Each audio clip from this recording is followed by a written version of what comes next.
Tollywood, Bollywood, Kollywood, ಸ್ಯಾಂಡಲ್ವುಡ್ಗೆ ಎಲ್ಲಾ cinema ರಂಗದ ಸುದ್ದಿಗಳನ್ನ ನಿಮ್ಮ ಮುಂದೆ ತರುವಂತ ಸಿನಿಯಾನ ಕಾರ್ಯಕ್ರಮಕ್ಕೆ ಸ್ವಾಗತ. ನಾನು ನಯನ. ಕಳೆದ ಒಂದು ವರ್ಷದಿಂದ ಕನ್ನಡ ಸಿನಿಮಾಗಳ ನಿರ್ಮಾಪಕರು ಆತಂಕದಲ್ಲಿದ್ದಾರೆ. ಥಿಯೇಟರ್ಗಳಿಗಾಗಿ ಸಿನಿಮಾ ನಿರ್ಮಾಣ ಮಾಡಿದ್ರು ಬೇರೆ ಬೇರೆ ರೈಟ್ಸ್ ನಿಂದ ನಿರ್ಮಾಪಕರ ಜೇಬು ತುಂಬ್ತಾ ಇತ್ತು. ಇದೇ ಧೈರ್ಯದ ಮೇಲೆ ನಿರ್ಮಾಪಕರು ಕೋಟಿಗಳ ಲೆಕ್ಕದಲ್ಲಿ ಹಣ ಸುರಿದು ಸಿನಿಮಾ ನಿರ್ಮಾಣಕ್ಕೆ ಮುಂದಾಗಿದ್ರು. ಕನ್ನಡದಲ್ಲಿ ಸಿನಿಮಾಗಳು ಪ್ಯಾನ್ ಇಂಡಿಯಾ ಮಟ್ಟದಲ್ಲಿ ಸದ್ದು ಮಾಡ್ತಾ ಇವೆ. ಲೆಕ್ಕಾಚಾರದ ಪ್ರಕಾರ ಕೆಜಿಎಫ್, ಕಾಂತಾರ, ವಿಕ್ರಾಂತ್ ರೋಣ, 777 ಚಾರ್ಲಿ ಬಳಿಕ ಕನ್ನಡದ ಸಿನಿಮಾಗಳ ವ್ಯಾಪಾರ ದುಪ್ಪಟ್ಟಾಗಬೇಕಿತ್ತು. ಆದ್ರೆ ದುರಂತ ಅಂದ್ರೆ ಕನ್ನಡ ಸಿನಿಮಾಗಳು ದೊಡ್ಡ ದೊಡ್ಡ ವೇದಿಕೆಗಳಲ್ಲಿ ಮಾರಾಟ ಆಗ್ತಾ ಇಲ್ಲ, ಸ್ಯಾಟಲೈಟ್ ಸೇಲ್ ಆಗ್ತಾ ಇಲ್ಲ, OTT ವೇದಿಕೆಗಳು ಸಿನಿಮಾವನ್ನ ಖರೀದಿ ಮಾಡ್ತಾ ಇಲ್ಲ. ಕಳೆದ 5-6 ತಿಂಗಳಿನಿಂದ ಕನ್ನಡ ಚಿತ್ರರಂಗದ ಸೆಲೆಬ್ರಿಟಿಗಳು ಇದೇ ವಿಚಾರದ ಬಗ್ಗೆ ಹಲವು ಬಾರಿ ಆತಂಕ ವ್ಯಕ್ತಪಡಿಸಿದ್ದಾರೆ. ರಿಷಬ್ ಶೆಟ್ಟಿ, ರಮ್ಯಾ, ಧನಂಜಯ್ ಸೇರಿದಂತೆ ಹಲವಾರು ಜನರು ಕನ್ನಡ ಸಿನಿಮಾಗಳನ್ನ OTT ವೇದಿಕೆಗಳು ಖರೀದಿ ಮಾಡ್ತಾ ಇಲ್ಲ ಅಂತ ನಿರ್ಮಾಪಕರು ಆತಂಕ ವ್ಯಕ್ತಪಡಿಸಿದ್ದಾರೆ. ಈಗ ಉಪಾಧ್ಯಕ್ಷ ಸಿನಿಮಾದ ನಿರ್ಮಾಪಕರು ಆಗಿರುವ ಉಮಾಪತಿ ಕೂಡ ಇದೇ ಮಾತನ್ನ ಪುನರುಚ್ಚರಿಸಿದ್ದಾರೆ. ಕನ್ನಡ ಸಿನಿಮಾ ಖರೀದಿ ಮಾಡ್ತಿಲ್ಲ. ಕಳೆದ ಕೆಲವು ತಿಂಗಳುಗಳಿಂದ ಕನ್ನಡದ ಸಿನಿಮಾಗಳ ಖರೀದಿಗೆ OTT ವೇದಿಕೆಗಳು ಹಿಂದೇಟು ಹಾಕ್ತಾ ಇವೆ. ಕನ್ನಡದ ಹೆಚ್ಚು ಸಿನಿಮಾಗಳನ್ನ ಖರೀದಿ ಮಾಡ್ತಾ ಇದ್ದ ಅಮೆಜಾನ್ ಪ್ರೈಮ್ ಅಂತ ವೇದಿಕೆನೆ ಕನ್ನಡದ ಸಿನಿಮಾವನ್ನ ಖರೀದಿ ಮಾಡೋದನ್ನ ನಿಲ್ಲಿಸಿದೆ. ಇದು ಕನ್ನಡ ನಿರ್ಮಾಪಕರ ಆತಂಕಕ್ಕೆ ಕಾರಣವಾಗಿದೆ. OTT ವೇದಿಕೆಗಳಿಂದ ಕನ್ನಡ ನಿರ್ಮಾಪಕರ ಜೇಬು ತುಂಬ್ತಾ ಇತ್ತು. ಬೇರೊಂದು ಮೂಲದಿಂದ ಬರ್ತಾ ಇದ್ದ ಹಣ ಕೂಡ ನಿಂತು ಹೋಗಿದೆ ಎಂದು ಬೇಸರವನ್ನ ವ್ಯಕ್ತಪಡಿಸಿದ್ದಾರೆ. ಚಿತ್ರರಂಗದಲ್ಲಿ ಗೆಲ್ಲೋಕೆ ಅದೃಷ್ಟ ಬೇಕು ಎನ್ನುವ ಮಾತು ಪದೇ ಪದೇ ಕೇಳಿ ಬರ್ತಾ ಇರುತ್ತೆ. ಸಾಕಷ್ಟು ಜನರಿಗೆ ಪ್ರತಿಭೆ ಇದ್ರೂ ಕೂಡ ಅದೃಷ್ಟ ಇಲ್ಲದೆ ಚಿತ್ರರಂಗದಲ್ಲಿ ಮೂಲೆ ಗುಂಪಾಗ್ತಾರೆ. ಈ ಮಾತು, ಈ ಚರ್ಚೆ ಆಗಾಗ ಮುನ್ನೆಲೆಗೆ ಬರ್ತಾನೆ ಇರುತ್ತೆ. ಸ್ಟಾರ್ ನಟ ನಟಿಯರು, ಫಿಲ್ಮ್ ಮೇಕರ್ಸ್ ಜ್ಯೋತಿಷ್ಯ, ಜಾತಕ, ಸಂಖ್ಯಾಶಾಸ್ತ್ರವನ್ನ ನಂಬ್ತಾರೆ. ಸತತ ಸೋಲು, ಒತ್ತಡ ಎಂತವರನ್ನಾದ್ರೂ ಎಲ್ಲವನ್ನ ಒಪ್ಪುವಂತೆ ಮಾಡಿಬಿಡುತ್ತೆ. ಆದ್ರೆ ಕೆಲವರು ಮಾತ್ರ ತಮ್ಮ ನಂಬಿಕೆಯನ್ನ ಬಿಡೋದಿಲ್ಲ. ಇಷ್ಟೆಲ್ಲ ಮಾತು ಯಾಕು ಅಂದ್ರೆ ತೆಲುಗು ನಟ ಪ್ರಭಾಸ್ ತಮ್ಮ ಹೆಸರನ್ನ ಬದಲಾಯಿಸಿಕೊಂಡಿದ್ದಾರೆ ಎನ್ನುವ ಚರ್ಚೆ ಶುರುವಾಗಿದೆ. ಅದೇನು ಅಂತ ದೊಡ್ಡ ಬದಲಾವಣೆಯಲ್ಲ. ಇಂಗ್ಲಿಷ್ನಲ್ಲಿ ತಮ್ಮ ಹೆಸರಿಗೆ ಒಂದು ಅಕ್ಷರವನ್ನ ಸೇರಿಸಿದ್ದಾರೆ. ಅಷ್ಟಕ್ಕೂ ಪ್ರಭಾಸ್ ಹೆಸರು ಬದಲಿಸಿಕೊಂಡಿದ್ದಾರೆ ಎನ್ನುವ ಚರ್ಚೆ ಹೊಸ ಸಿನಿಮಾ ಪೋಸ್ಟರ್ ನಿಂದ ಶುರುವಾಗಿದೆ. ಸಂಕ್ರಾಂತಿ ಸಂಭ್ರಮದಲ್ಲಿ ಪ್ರಭಾಸ್ ನಟನೆಯ ಹೊಸ ಸಿನಿಮಾದ ಟೈಟಲ್ ಪೋಸ್ಟರ್ ರಿಲೀಸ್ ಆಗಿದೆ. ಸಲಾರ್ ಬಳಿಕ ಪ್ರಭಾಸ್ ದಿ ರಾಜಾ ಸಾಬ್ ಎನ್ನುವ ಚಿತ್ರದಲ್ಲಿ ನಟಿಸ್ತಾ ಇದ್ದಾರೆ. ಮಾರುತಿ ಎಂಬುವರು ಈ ಹಾರರ್ ಕಾಮಿಡಿ ಚಿತ್ರಕ್ಕೆ ಆಕ್ಷನ್ ಕಟ್ ಹೇಳ್ತಿದ್ದಾರೆ. ಬಹಳ ಹಿಂದೆ ಈ ಸಿನಿಮಾ ಚಿತ್ರೀಕರಣ ಶುರುವಾಗಿತ್ತು. ಆದ್ರೆ ರಹಸ್ಯವಾಗಿ ಚಿತ್ರೀಕರಣ ಮಾಡ್ತಾ ಬರ್ತಾ ಇದೆ ಚಿತ್ರತಂಡ. ರಾಜಾ ಡಿಲಕ್ಸ್ ಟೈಟಲ್ ನಲ್ಲಿ ಸಿನಿಮಾ ಬರುತ್ತೆ ಎನ್ನಲಾಗಿತ್ತು. ಆದ್ರೆ ಅದನ್ನೇ ಕೊಂಚ ಬದಲಿಸಿ ದಿ ರಾಜಾ ಸಾಬ್ ಎಂದು ಟೈಟಲ್ ಫಿಕ್ಸ್ ಮಾಡಲಾಗಿದೆ. ತೆಲುಗು ನಟ ಜೂನಿಯರ್ NTR ನಟನೆಯ ದೇವರ ಸಿನಿಮಾ ಭಾರಿ ನಿರೀಕ್ಷೆ ಹುಟ್ಟಾಕಿದೆ. ಏಪ್ರಿಲ್ 5ಕ್ಕೆ ಸಿನಿಮಾ ತೆರೆಗೆ ಅಪ್ಪಳಿಸಲಿದೆ. ಇದೀಗ ಚಿತ್ರದ OTT ಡೀಟೇಲ್ ಸಿಕ್ಕಿದೆ. ಅರೆ, ಸಿನಿಮಾ ಬಿಡುಗಡೆಗೆ ಇನ್ನು 4 ತಿಂಗಳು ಬಾಕಿ ಇದೆ. ಇಷ್ಟು ಬೇಗ OTT ಕತೆ ಯಾಕೆ ಎನ್ನುವ ಪ್ರಶ್ನೆ ಮೂಡೋದು ಸಹಜ. ಸಾಮಾನ್ಯವಾಗಿ ಸಿನಿಮಾ ಬಿಡುಗಡೆ ಆಗುವವರೆಗೂ OTT ಪಾರ್ಟ್ನರ್ ಯಾರು ಎನ್ನುವ ಬಗ್ಗೆ ಚಿತ್ರತಂಡ ಕುತೂಹಲ ಉಳಿಸಿಕೊಳ್ಳುತ್ತೆ. ಆದ್ರೆ ದೇವರ ಸಿನಿಮಾ ನಿರ್ಮಾಪಕ ತಾರಕ್ ಸಹೋದರ ಕಲ್ಯಾಣ್ ರಾಮ್ ಮಾಹಿತಿಯನ್ನ ನೀಡಿದ್ದಾರೆ.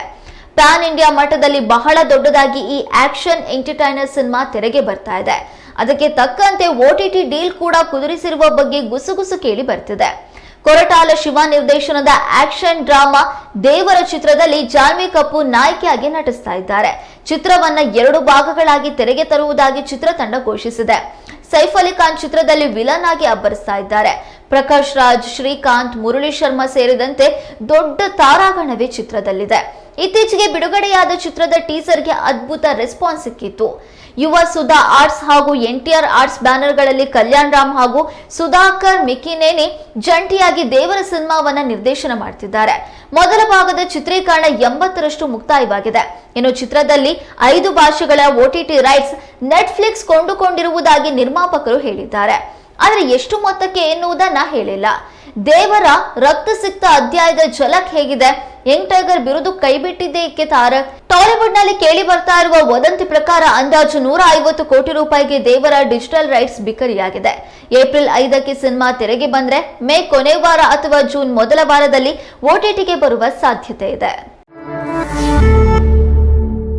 ಪಂಚತಂತ್ರ, ಗಾಳಿಪಟ 2, ಗರಡಿ ಮತ್ತು ಮುಂಬರುವ ಕರಟಕ ದಮನಕ ಮುಂತಾದ ಚಿತ್ರಗಳಲ್ಲಿ ನಿರ್ದೇಶಕ ಯೋಗರಾಜ್ ಭಟ್ ಅವರಿಗೆ ಸಹಾಯಕ ನಿರ್ದೇಶಕರಾಗಿ ಕೆಲಸ ಮಾಡಿದ ಶ್ರೇಯಸ್ ರಾಜ್ ಶೆಟ್ಟಿ ಇದೀಗ ಪೂರ್ಣ ಪ್ರಮಾಣದಲ್ಲಿ ನಿರ್ದೇಶನದ ಜವಾಬ್ದಾರಿ ಹೊರಲು ಸಿದ್ಧರಾಗಿದ್ದಾರೆ.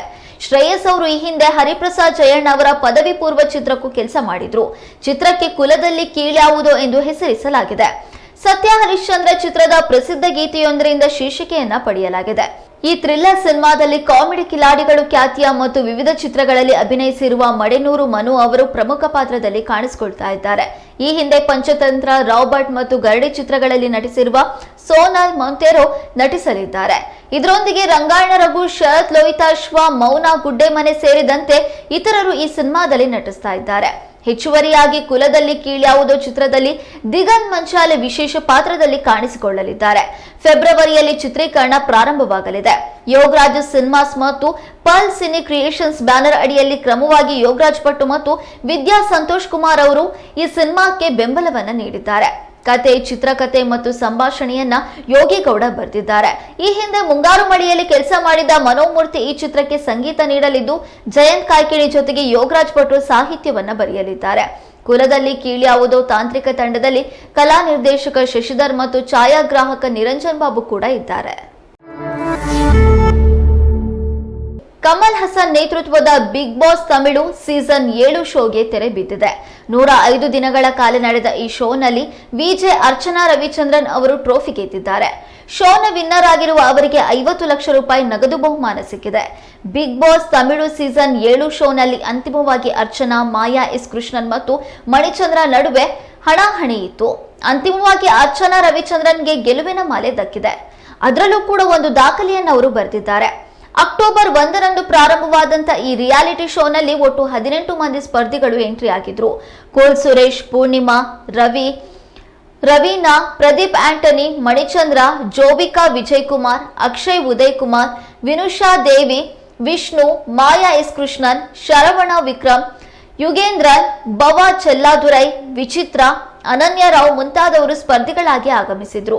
ಆ ನಂತರ ವೈಲ್ಡ್ ಕಾರ್ಡ್ ಮೂಲಕ 5 ಎಂಟ್ರಿ ಕೊಟ್ಟಿದ್ರು. ಅಂದಹಾಗೆ ಈಗ ಅರ್ಚನಾ ಕೂಡ ವೈಲ್ಡ್ ಕಾರ್ಡ್ ಮೂಲಕ ಬಿಗ್ ಬಾಸ್ಗೆ ಪ್ರವೇಶವನ್ನ ಪಡೆದವರು. ಇದೀಗ ವೈಲ್ಡ್ ಕಾರ್ಡ್ ಮೂಲಕ ಬಂದು ವಿನ್ನರ್ ಪಡೆದು ದಾಖಲೆಯನ್ನ ಸೃಷ್ಟಿಸಿದ್ದಾರೆ ಅರ್ಚನಾ. ಬಾಲಿವುಡ್ ನಟ ಋತಿಕ್ ರೋಷನ್ ಅವರು ಹಲವು ಸಿನಿಮಾದ ಕೆಲಸದಲ್ಲಿ ಬ್ಯುಸಿ ಆಗಿದ್ದಾರೆ. ಅವರ ಫೈಟರ್ ಸಿನಿಮಾ ಬಿಡುಗಡೆಗೆ ಸಜ್ಜಾಗಿದೆ. ಈ ಚಿತ್ರದ ರಿಲೀಸ್ ಹೊಸ್ತಿಲಿನಲ್ಲಿ ಅವರು ಬೇರೆ ನಟರ ಸಿನಿಮಾವನ್ನ ನೋಡಿ ಪ್ರೋತ್ಸಾಹಿಸ್ತಾ ಇದ್ದಾರೆ. ಹೌದು, ಋತಿಕ್ ರೋಷನ್ ಅವರು ಇತ್ತೀಚೆಗೆ 12th ಫೇಲ್ ಸಿನಿಮಾವನ್ನ ನೋಡಿದ್ದಾರೆ. ಈ ಚಿತ್ರ ಅವರಿಗೆ ಸಿಕ್ಕಾಪಟ್ಟೆ ಇಷ್ಟ ಆಗಿದೆ. ನೈಜ ಘಟನೆ ಆಧರಿಸಿ ನಿರ್ಮಾಣ ಆಗಿರುವ ಈ ಸಿನಿಮಾದಿಂದ ತಾವು ತುಂಬಾ ಸ್ಫೂರ್ತಿ ಪಡೆದಿರುವುದಾಗಿ ಋತಿಕ್ ರೋಷನ್ ಹೇಳಿದ್ದಾರೆ. ಇಡೀ ತಂಡದ ಪ್ರಯತ್ನವನ್ನು ಅವರು ಕೊಂಡಾಡಿದ್ದಾರೆ. ನಿರ್ದೇಶಕ ವಿನೋದ್ ಚೋಪ್ರಾ ಅವರಿಗೂ ಋತಿಕ್ ರೋಷನ್ ಅಭಿನಂದನೆಯನ್ನ ತಿಳಿಸಿದ್ದಾರೆ. ಹಿಂದುಳಿದ ಗ್ರಾಮೀಣ ಪ್ರದೇಶದಿಂದ ಬಂದ ಬಡ ಹುಡುಗನೊಬ್ಬ ಕಷ್ಟಪಟ್ಟು IPS ಅಧಿಕಾರಿಯಾಗುವ ಕಥೆಯನ್ನ 12th ಫೇಲ್ ಸಿನಿಮಾ ಒಳಗೊಂಡಿದೆ. ಈ ಸಿನಿಮಾಗೆ ವಿನೋದ್ ಚೋಪ್ರಾ ನಿರ್ದೇಶನ ಮಾಡಿದ್ದಾರೆ.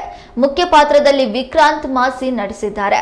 ಅವರಿಗೆ ಜೋಡಿಯಾಗಿ ಮೇಧಾ ಶಂಕರ್ ನಟಿಸಿದ್ದಾರೆ. ಬಾಕ್ಸ್ ಆಫೀಸ್ ನಲ್ಲಿ ಹಿಟ್ ಆದ ಈ ಸಿನಿಮಾ OTTಯಲ್ಲಿ ಬಿಡುಗಡೆಯಾಗಿಯೂ ಸದ್ದು ಮಾಡ್ತಾ ಇದೆ. ತಮ್ಮ ಬ್ಯುಸಿ ದಿನಚರಿ ನಡುವೆಯೂ ಋತಿಕ್ ರೋಷನ್ ಅವರು 12th ಫೇಲ್ ಚಿತ್ರವನ್ನ ವೀಕ್ಷಿಸಿದ್ದಾರೆ. ಕೊನೆಯೂ 12th ಫೇಲ್ ಚಿತ್ರವನ್ನ ನೋಡಿದೆ. ಸಿನಿಮಾ ಮೇಕಿಂಗ್ ನಲ್ಲಿ ಇದು ಮಾಸ್ಟರ್ ಕ್ಲಾಸ್. ಎಲ್ಲಕ್ಕಿಂತ ಮುಖ್ಯವಾಗಿ ಈ ಸಿನಿಮಾದಲ್ಲಿ ಸೌಂಡ್ ಎಫೆಕ್ಟ್ ಚೆನ್ನಾಗಿದೆ. ಅಭಿನಯ ತುಂಬಾನೇ ಚೆನ್ನಾಗಿದೆ. ಮಿಸ್ಟರ್ ಚೋಪ್ರಾ, ಎಂತ ಸಿನಿಮಾ! ಈ ಚಿತ್ರ ನೀಡಿದ್ದಕ್ಕೆ ಧನ್ಯವಾದಗಳು. ನಾನು ಇದರಿಂದ ಸ್ಫೂರ್ತಿ ಪಡೆದಿದ್ದೇನೆ ಎಂದು ಋತಿಕ್ ರೋಷನ್ ಅವರು ಎಕ್ಸ್ ನಲ್ಲಿ ಪೋಸ್ಟ್ ಮಾಡಿದ್ದಾರೆ. 2024ರ ಆರಂಭದಲ್ಲೇ ಹಲವು ಸಿನಿಮಾಗಳು ರಿಲೀಸ್ ಆಗಿವೆ. ಮಹೇಶ್ ಬಾಬು ನಟನೆಯ ಗುಂಟೂರು ಕಾರಂ, ತೇಜ ಸಜ್ಜಾ ನಟನೆಯ ಹನುಮಾನ್, ಅಕ್ಕಿನೇನಿ ನಾಗಾರ್ಜುನ ನಟನೆಯ ನಾ ಸಾಮಿರಂಗ ಮೊದಲಾದ ಚಿತ್ರಗಳು ಬಿಡುಗಡೆಯಾಗಿವೆ. ಈ ಪೈಕಿ ಹನುಮಾನ್ ಸಿನಿಮಾ ಗೆದ್ದಿದೆ ಎಂದು ಘೋಷಣೆ ಮಾಡಲಾಗಿದೆ. 2024ರ ಮೊದಲ ಹಿಟ್ ಎನ್ನುವ ಖ್ಯಾತಿ ಹನುಮಾನ್ ಚಿತ್ರಕ್ಕೆ ಸಿಕ್ಕಿದೆ. ಮೊದಲ ವಾರದ ಗಳಿಕೆಯಲ್ಲಿ ಈ ಚಿತ್ರ ಕಾಂತಾರ ಹಾಗೂ KGF ಚಾಪ್ಟರ್ 1 ಚಿತ್ರದ ಹಿಂದಿ ವರ್ಷನ್ ಗಳಿಕೆಯನ್ನ ಹಿಂದಿಕ್ಕಿದೆ. ಹನುಮಾನ್ ಸಿನಿಮಾಗೆ ಗುರುವಾರ ಪೇಡ್ ಪ್ರೀಮಿಯರ್ ಇಡಲಾಗಿತ್ತು. ಈ ವೇಳೆ ಸಿನಿಮಾ 4 ಕೋಟಿ ರೂಪಾಯಿ ಗಳಿಕೆ ಮಾಡಿತು. ಎರಡನೇ ದಿನ 8 ಕೋಟಿ ರೂಪಾಯಿ, ಶನಿವಾರ 12 4-5 ಕೋಟಿ ರೂಪಾಯಿ ಹಾಗೂ ಭಾನುವಾರ 16 ಕೋಟಿ ರೂಪಾಯಿ ಗಳಿಕೆಯಾಗಿದೆ. ಈ ಮೂಲಕ ಚಿತ್ರದ ಒಟ್ಟಾರೆ ಗಳಿಕೆ 40.65 ಕೋಟಿ ರೂಪಾಯಿ ಆಗಿದೆ. ತೆಲುಗು ಮಾತ್ರವಲ್ಲದೆ ಹಿಂದಿ, ತಮಿಳು ಮೊದಲಾದ ಭಾಷೆಗಳಲ್ಲೂ ಸಿನಿಮಾ ರಿಲೀಸ್ ಆಗಿದೆ. ಹಿಂದಿಯಲ್ಲೂ ಸಿನಿಮಾ ಉತ್ತಮ ಗಳಿಕೆಯನ್ನ ಮಾಡಿದೆ. ಹಿಂದಿ ವರ್ಷನ್ ಇಂದ ಚಿತ್ರಕ್ಕೆ 12 ಕೋಟಿ ರೂಪಾಯಿ ಗಳಿಕೆಯಾಗಿದೆ. ಮೊದಲ ವೀಕೆಂಡ್ ಗಳಿಕೆಯಲ್ಲಿ ಈ ಚಿತ್ರ ಕಾಂತಾರ KGF 2 ಸಿನಿಮಾವನ್ನ ಹಿಂದಿಕ್ಕಿದೆ. ಈ ಚಿತ್ರವನ್ನ ಕಟ್ಟಿಕೊಟ್ಟ ರೀತಿ ಪ್ರೇಕ್ಷಕರಿಗೆ ಇಷ್ಟವಾಗಿದೆ. ಹನುಮಾನ್ನ ಸ್ಫೂರ್ತಿಯಾಗಿ ಇಟ್ಕೊಂಡು ಈ ಚಿತ್ರದ ಕತೆ ಸಿದ್ಧವಾಗಿದೆ. ಈ ಬಗ್ಗೆ ಬಾಲಿವುಡ್ ಬಾಕ್ಸ್ ಆಫೀಸ್ ತಜ್ಞ ತರುಣ್ ಆದರ್ಶ್ ಟ್ವೀಟ್ ಮಾಡಿದ್ದಾರೆ. 2024ರ ಮೊದಲ ಹಿಟ್ ಸಿನಿಮಾ ಎಂದು ಘೋಷಣೆಯನ್ನ ಮಾಡಿದ್ದಾರೆ. ಹನುಮಾನ್ ಎದುರು ರಿಲೀಸ್ ಆದ ಗುಂಟೂರು ಕಾರಂ ಚಿತ್ರಕ್ಕೆ ಮಿಶ್ರ ಪ್ರತಿಕ್ರಿಯೆ ಸಿಕ್ಕಿದೆ. ಭವ್ಯ ಶ್ರೀ ರಾಮ ಮಂದಿರದ ಉದ್ಘಾಟನೆಗೆ ಸಜ್ಜಾಗ್ತಾ ಇರುವ ಉತ್ತರ ಪ್ರದೇಶದ ಅಯೋಧ್ಯೆಯಲ್ಲಿ ಇದೀಗ ರಿಯಲ್ ಎಸ್ಟೇಟ್ ಬಿಸಿನೆಸ್ ಕೂಡ ಗಗನಕ್ಕೇರಿದೆ.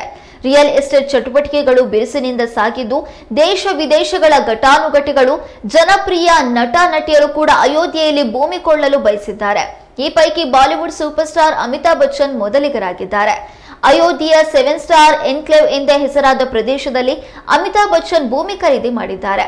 ಮುಂಬೈ ಮೂಲದ developer the house of Abhinandan Lodha ಅಭಿವೃದ್ಧಿಪಡಿಸಿರುವಂತಹ ಲೇಔಟ್ನಲ್ಲಿ ಅಮಿತಾಬ್ ಬಚ್ಚನ್ ಭೂಮಿ ಖರೀದಿ ಮಾಡಿದ್ದಾರೆ. ಈ ಭೂಮಿಯ ವಿಸ್ತೀರ್ಣ ಎಷ್ಟು ಅನ್ನೋದನ್ನ ಸಂಸ್ಥೆ ಅಧಿಕೃತವಾಗಿ ಬಹಿರಂಗಪಡಿಸಿಲ್ಲ. ಆದರೆ ಸುಮಾರು 10,000 ಚದರ ಅಡಿ ಪ್ರದೇಶವನ್ನ ಅಮಿತಾಬ್ ಬಚ್ಚನ್ ಖರೀದಿ ಮಾಡಿದ್ದು, ಇದರ ಮೌಲ್ಯ 14.5 ಕೋಟಿ ರೂಪಾಯಿ ಇರಲಿದೆ. ಈ ಕುರಿತು ಮಾಧ್ಯಮಗಳಲ್ಲಿ ವರದಿಯಾಗಿದೆ. ಈ ಲೇಔಟ್ಗೆ ದಿ ಸರಯು ಎಂದು ಹೆಸರಿಡಲಾಗಿದ್ದು, ಈ ಪ್ರದೇಶವು 15 ಎಕರೆ ವಿಸ್ತೀರ್ಣವಾಗಿದೆ. ಜನವರಿ 22ರಂದು ಶ್ರೀರಾಮ ಮಂದಿರ ಉದ್ಘಾಟನೆ ಆಗುವ ದಿನವೇ ಈ ಲೇಔಟ್ ಕೂಡ ಉದ್ಘಾಟನೆಯಾಗಲಿದೆ.